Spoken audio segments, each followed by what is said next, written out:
Good afternoon, madam and sirs. Today it's a great time that we meet here to discuss about the Atmanirbhar Bharat. And we know electricity is one of the main factors without which we cannot excel in any direction, because energy is one of the main growth factor of our economy. In our economy, the elasticity factor of the electricity is about 0.9.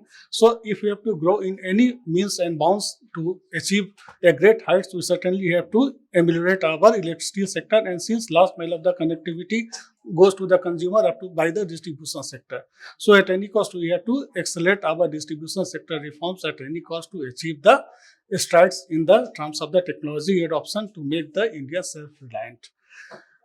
And we know our government is committed to make the India a manufacturing hub, and electricity is one of the main inputs for the manufacturing sector. So every time, because Discom has to also survive, they have their resilience, they have their own operational efficiency and efficiency, but after all, they have to survive. And for surviving, certainly they have to raise their revenue every time, or they have to cope up with the revenue. And one most important factor for getting the revenue is to make the tariff hike each and every year. But I still, as a power sector engineer, I would like to come to the point that the raising of the tariff is one of the viable options to make the distribution utilities a viable solution, but not for the whole India. Because if you continuously going to raise the tariff of our Discom, then our raw material cost going to be increases. India could not be making a manufacturing hub. And at present, whatever the rates determined, India could not be going to be a manufacturing hub at the present rate of the electricity that we are going to provide to the consumers. And another factor which is going to be the reliability. At present, because in the our other power sector verticals in the transmission and generation, we have achieved a great stride in the terms of the technology. Whatever anything we have in the world, we have adopted in our distribution, in our transmission sector, in our generation sector. If anything which is prevalent in world, it is with our generation utilities, and if anything is present everywhere, whatever the best technology adopted by the world in the terms of the transmission sector, it is with the power grid. So the distribution sector, which is always laggard in the adoption of the technology, and that's why I am here emphasizing that whenever the government has started any scheme, any government sponsored scheme, its focus is towards, in the earlier times, its focus is only on to strengthen our distribution system. But now government of India has started one new scheme which you already aware about it, which is the RDSS, which is about 3 lakh crores of the amount. And out of the so many factors, there one component which is ITOT, which is going to make the India a self-reliant presentation, which is going to make the India a self-reliant in terms of the technology adoption by making our distribution sector more reliable in terms of the supply. And government has also started so many guidelines, so many guiding factors to make our distribution sector, or to give the consumers more flexibility and more resilient services from the Discoms to make it happen and to promote our industries. So here I am only going to discuss about the under the RDSS, what the digital initiatives will be taken to make our distribution sector more resilient, to make the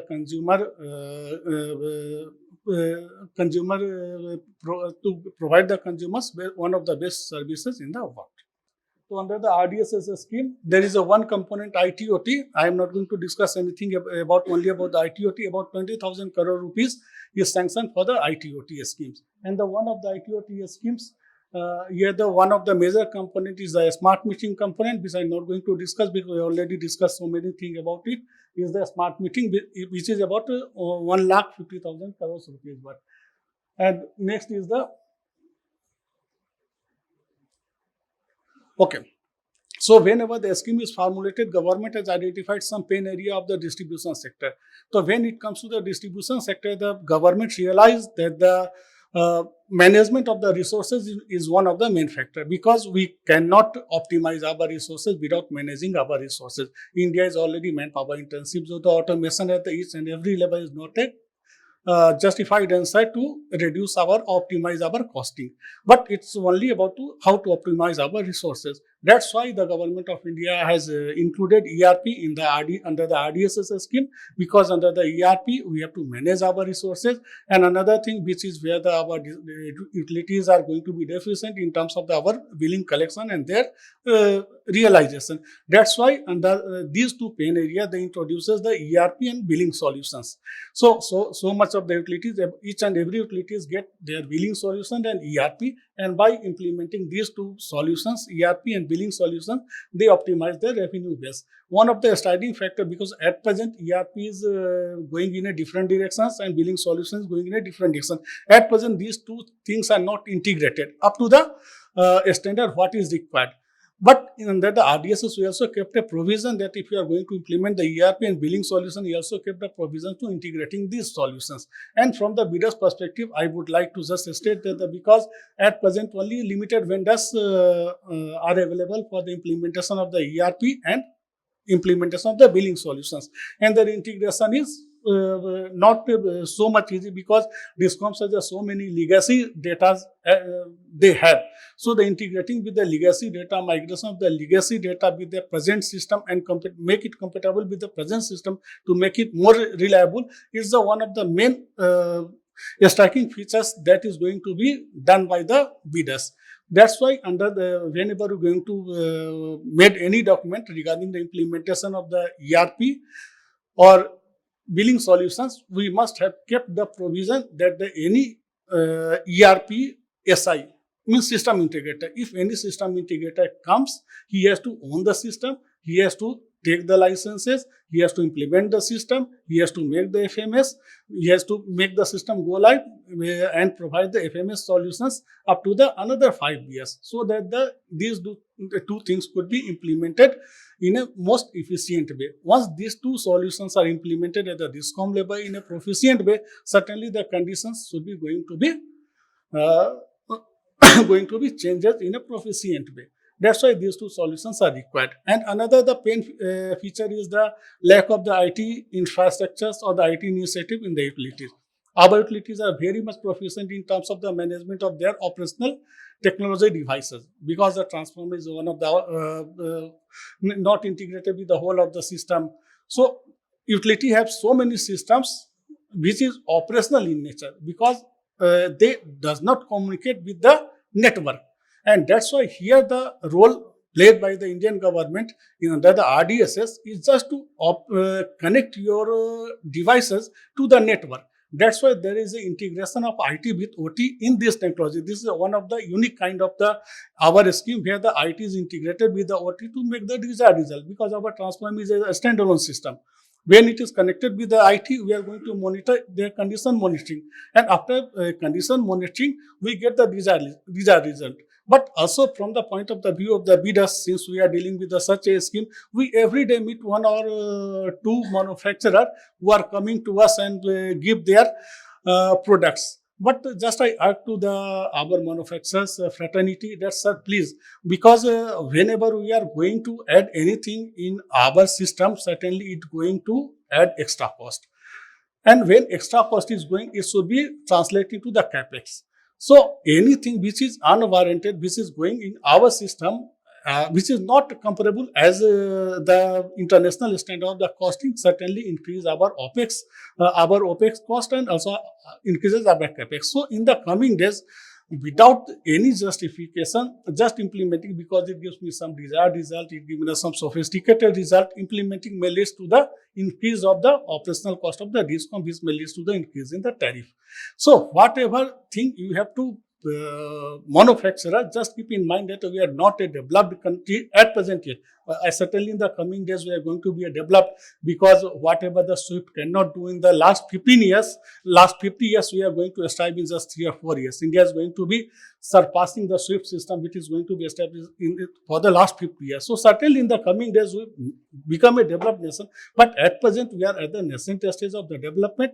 So we have to select each and every devices judiciously to make it more cost effective. So that's why whenever another thing, because we are going to implement about 20 crores of the smart meter, so it and another device is also going to be on network, so it creates a cyber security problem. That's why whenever we formulate any model document, we kept the adequate provisions to make it the cyber security compliant in any way. And next is the pain area, is the reliability. In the initial of my speech, I say reliability is one of the main factor upon which we are going to strive in this scheme.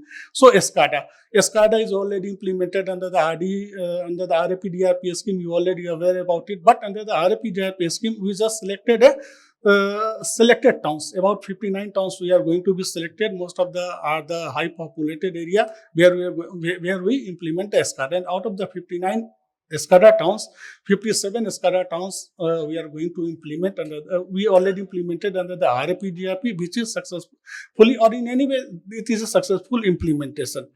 But under the IPDS, we translate from the 59 towns to the about 100 towns, and now under the RDSS, we are making a provision to make it up to the 4,000 towns. So about whole India is going to be covered under the SCADA. SCADA is not a new system because it is already implemented under the transmission sector and the generation sector, although its adoption in the distribution sector is not at the expected speed.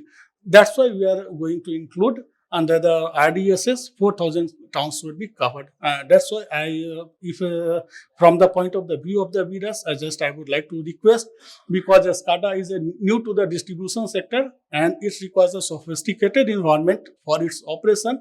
So you have to just design the products which are robust in nature, because India geographical breadth is certainly high. And that's why you have to make the product which are suitable for all the altitudes, because under the RDSS, whatever should not be done under the last 50 years, we are also going to make the electricity reachable up to the border post area also. Border post area means far flung, especially in the northeastern borders where our army is deployed, in the northern borders, especially in the Uttarakhand and in the Himachal.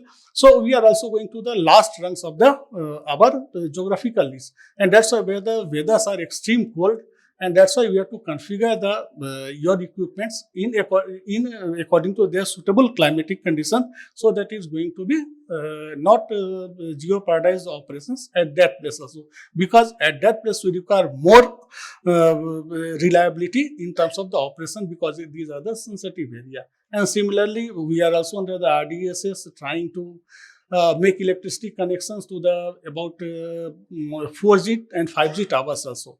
That's why you manufacture the products according to best suited to their need.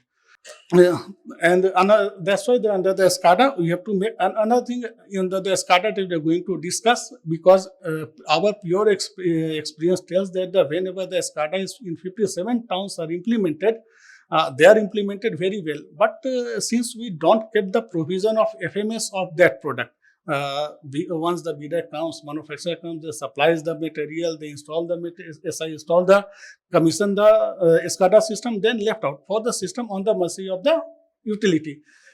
And utility could not manage it very well up to the standard what is required under the SOP. That's why under the RDSS scheme, we also make a provision for the providing FMS to the up to the 5 years.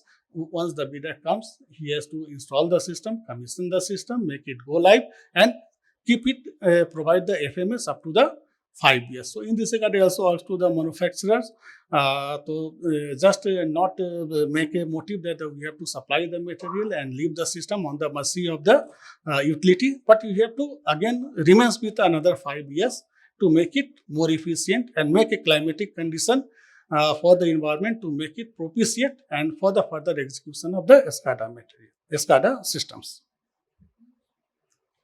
So this is a meeting already discussed, because under the meeting, just I give you overview. Meeting should be done at the 3 level, one at the federal level, one at the DT level, and third at the consumer level.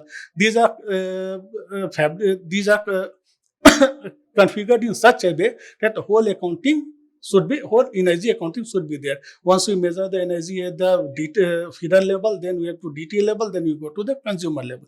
So the motive of the smart metering is two. One is the energy accounting, and another is to give more comfort to our consumers, to make it more resilient.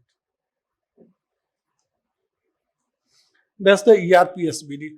Actually, when earlier we have to make the SBD for the implementation of the ERP, at that time the cloud is not so much prominent. So initially we just make a provision that the bidder has to come, he has to implement the system on the on-premises basis. But with the changing dynamics of the time, cloud is going to be more prominent, and we also add the SaaS-based model.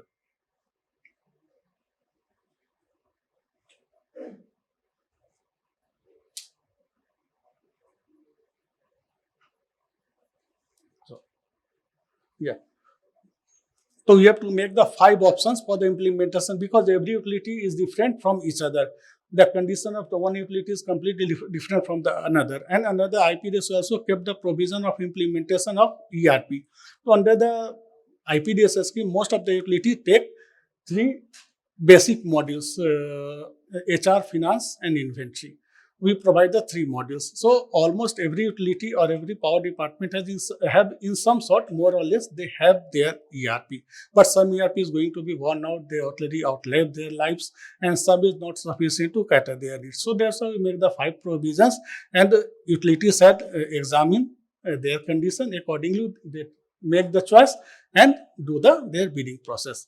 And I already told, because under the ITOT initiative, utilities are not so much comfortable. That's why under the ERP, we also make a provision for the appointment of ERPSI, ERP system integrator. The system integrator comes here, he has to make the license, he has to make the system study, he has to procure the license, implement the ERP, make go live of all the systems, and also provide to the 5 years FMS services, so that the ERP should be stabilized in a proper manner and with predefined SLA. Because if you don't define the SLA, certainly it's not going to be yield the desired results. So with the specified SLA, SI have to maintain the system with the pre-specified SLA. If SLA is going to be a downtime, then certainly he has to give some penalty. So under the ERP, because at present only few players are dominated, that's why, and even same thing in the SCADA, only 5 or 6 manufacturers there. But that's why the government of India also proposes to make it Indianized and make it the more and more locally content edition. And you already know this government is committed to make the India a global hub, and that's why he make the provisions for addition of the domestic input, more and more addition of the domestic input. That's why he also proposes to at least implement the domestication of the SCADA systems and ERP system. But ERP system is very far away at present yet. But we at least we have to take the initiative in directions. And another crucial thing from the point of view of the bidders to implement the ERP, since ERP has the 5 modes of the operation, out of the 5 modes, only 2 operations are viable. One is the on-mode premises. On-mode premises means they have to create their own DCDR in the premises of the utility, and another mode of implementation is on the cloud. They don't require the DCDR in a physical mode, but they have to prepare their DCDR at the cloud. They float their ERP, they make system go live on the cloud system, and that's why the SaaS model is deployed. So under the SaaS model, only 2 or 3 players are there. So I just request to the bidders, if anyone is from the SAP, Oracle, or Microsoft, they certainly make the bids, because at present about 1500 crores of the NITs pertaining to ERP is live, and they participate so that we get the desired result.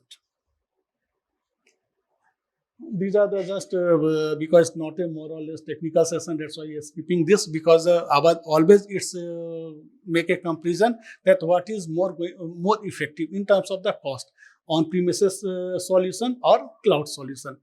So whenever you go for it is just empirical estimate. It's not, but if you go for the 3 years with the FMS period, your on-premises solution is going to be more efficient. But you go for the more than 6 or 7 years, then your cloud system is going to be more efficient, because it remove your operational cost at to the great level. And under the SaaS model, you are going to always receive the latest model, and that's why you make your system more resilient.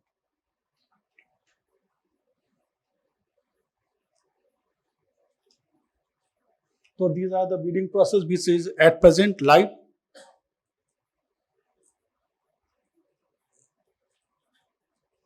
And another thing is SCADA that I already discussed about, because my time is perhaps 15 minutes, so I think I already take my share. Uh, so this is a categorization of, because as per the need of the utilities, because every utilities has different levels of the towns, different population categorization. So we categorize our whole India into the three categories A, B, and C as per the population characteristics. So as per the population demographics, we decide where we have to make the DC, DR, and make it viable. So these are category-wise functions. So whatever suits to the utility, some would like to take only OMS, some would like to take DMS, someone would like to take advanced DMS. So it all depends upon the utility, whatever they take and make present to the nodal agencies and get it approved from the monitoring committee.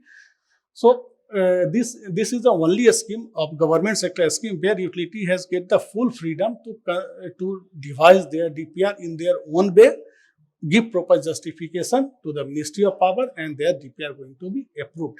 So this is one of the scheme, which is the finest scheme that I say, because I already have experience of managing so many government sector schemes. But it is one of the finest scheme where where voice of the utility is completely heard at any level, and as per their need, as per their customization, Ministry of Power is going to make a sanction to these schemes. Right.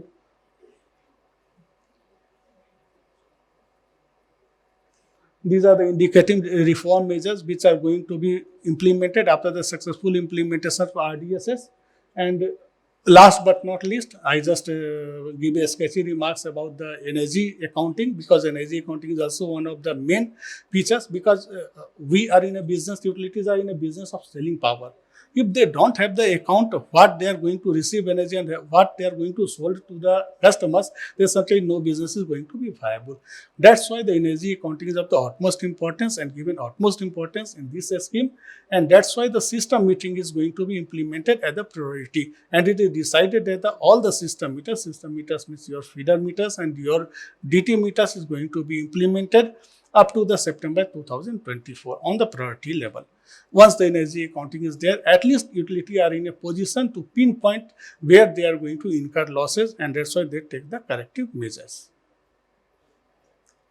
And last, which are going to take the initiative under the IPDS, is one of the integrated portal development. This integrated portal development belongs to the RDSS, where all the information pertaining to RDSS is all in one place. It not only takes the details about the RDSS, but it takes about it has to configure 9 modules. 9 modules means it also takes about the RDSS. It talks about our IR system, integrated rating systems of the DISCOMs. It talks about their health. It talks about the Prapti portal. There are so many things which are going to be integrated in this portal, which is going to be operational. Once this is operational, you get the desired data in this form. So this is all about the RDSS. Thank you, sir. Thank you for listening me patiently. Thank you, sir.